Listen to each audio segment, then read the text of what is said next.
Pranav email में लिखते हैं कि धीरे धीरे इनके घर का माहौल भी एकदम नेगेटिव सा हो गया था। इनके बच्चों की तबीयत भी बहुत ज्यादा खराब रहने लगी। कई सारे तांत्रिक पंडित से इन लोगों ने दिखवाया, पर वो जो भी क्रिया करके जाते हैं उसके 1-2 दिन तक तो चीजें ठीक रहती थी, पर फिर वही साइकिल रिपीट होने लगता। यहाँ वो एंटिटी लगभग डेली बेसिस पे दीप को दिखाई देने लगी। समय के साथ इनकी आर्थिक स्थिति भी खराब हो गई, खेती बाड़ी सब चौपट हो गया।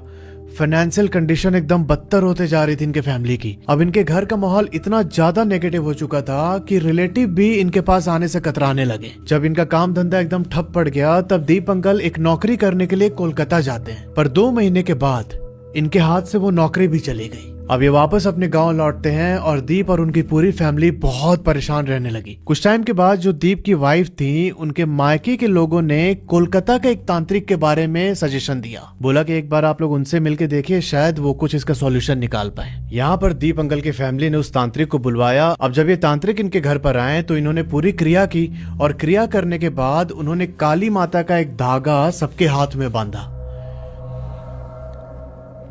बोला कि ये धागा कभी मत खोलिएगा आप लोग। ये बोल के वो तांत्रिक वहां से चले गए और धीरे धीरे इनके घर की कंडीशन इंप्रूव होनी शुरू हो गई और 3 महीने में सब कुछ एकदम नॉर्मल हो जाता है। वो एंटिटी भी दीप अंकल को दिखना बंद हो गई। अब एक दिन जो दीप अंकल का बेटा था वो स्कूल से घर आता है। घर आते आते उसे थोड़ा सा लेट हो गया था।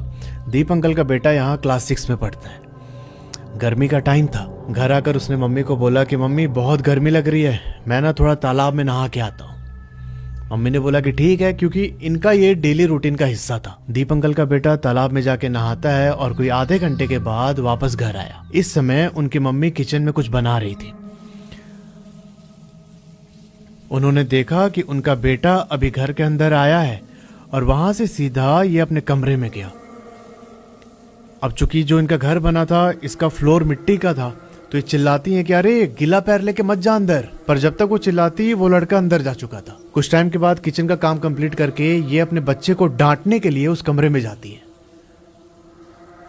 और भाई जब ये कमरे के अंदर पहुंची तब ये पाती हैं कि वहां पर उनका बेटा है ही नहीं,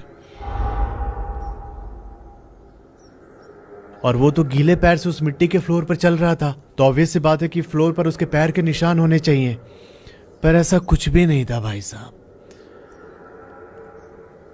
रूम के अंदर का सीन देख के ऐसा लग रहा था कि कोई गया ही नहीं है उस कमरे में। ये अपने बेड के नीचे भी झांक के देखते हैं कि कहीं शैतानी करते हुए अंदर तो नहीं छिप गया, पर इनको अपने बेटे का कोई अता पता नहीं चलता वहां पे। अब ये